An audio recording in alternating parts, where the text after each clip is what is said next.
जिनके कंधों पर कानून व्यवस्था संभालने की जिम्मेवारी दी गई है, वही वर्दी की आड़ में अवैध वसूली कर रहे थे। दरअसल पूरी घटना आपको हम सिलसिलेवार तरीके से बताते हैं कि पटना के फुलवारी शरीफ इलाके में आशुतोष सिपाही नामक युवक 6 से 9 बजे तक लगातार वाहनों को रोककर अवैध वसूली कर रहा था और इस पूरे घटनाक्रम को लेकर पटना के ट्रैफिक एसपी को लगातार सूचना मिल रही थी। इस पूरे मामले को गंभीरता से लेते हुए पूरन कुमार झा ने एक एसआईटी टीम का गठन किया और डीएसपी रैंक के अधिकारी को इस कार्य के लिए लगाया गया। जब इस पूरे घटनाक्रम की जांच की गई तो लगातार अपने मुंह में रुमाल से मुंह ढककर और नेम प्लेट हटाकर जो आशुतोष सिपाही था वो खुलेआम अवैध वसूली कर रहा था। अब इस पूरे मामले को लेके आशुतोष जो सिपाही है उसकी गिरफ्तारी कर ली गई है और उसे जेल भेज दिया गया। जी, पिछले जो 2-3 दिनों से मुझे मेरे मोबाइल पर सूचना मिल रही थी कि कोई ट्रैफिक सिपाही सुबह 6 से 9 के बीच में खोजा इमली एवं अनीसाबाद के बीच में वाहनों को रोक रहा है एवं उनसे अवैध वसूली के लिए कह रहा है।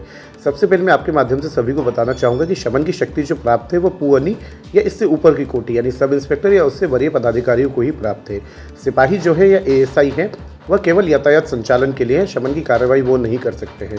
दूसरा, 6 से 9 के बीच में फुलवारी पर, अनीसाबाद पर एवं खोजा इमली पर हमारा कोई पोस्ट प्रतिनियुक्त नहीं है। हमारे जो सिपाही या पदाधिकारी हैं 9 से 9 वहाँ 12 घंटे की ड्यूटी में रहते हैं। इन्हीं दोनों कारणों को देखते हुए हमें कुछ शक उत्पन्न हुआ, जिसके आधार पर डीएसपी 3 श्री अजीत कुमार के नेतृत्व में एक टीम का गठन किया गया। उक्त टीम ने जब आज खोजा इमली जाकर उस सिपाही को पकड़ा तो पूछने पर बताया कि उसे थाना अध्यक्ष गांधी मैदान ने यहाँ की कमान दी है। जब गांधी मैदान थाना से क्रॉस वेरीफाई किया गया तो इस प्रकार किसी भी तरह की कोई कार्यवाही नहीं करने की बात बताई गई।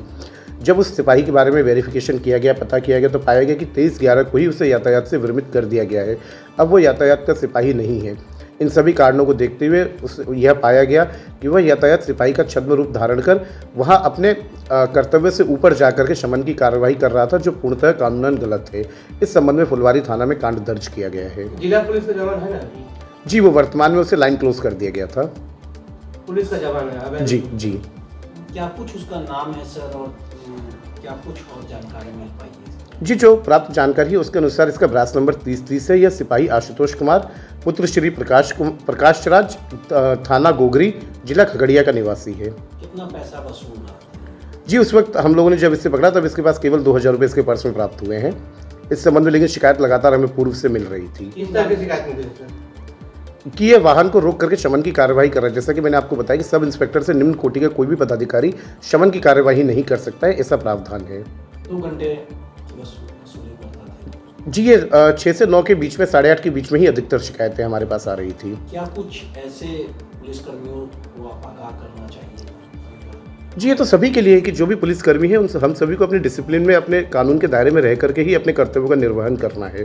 धन्यवाद। को बता दें कि इस पूरे मामले को लेके पूरन कुमार झा ने जानकारी दी कि उसे यातायात से हटाकर पुलिस बल में लगाया गया था, उसके बावजूद लगातार वो अवैध वसूली कर रहा था। अब इस पूरे मामले को लेके पुलिस जांच में जुट गई है कि इस घटनाक्रम में कोई और सिपाही की तो संलिप्तता नहीं थी।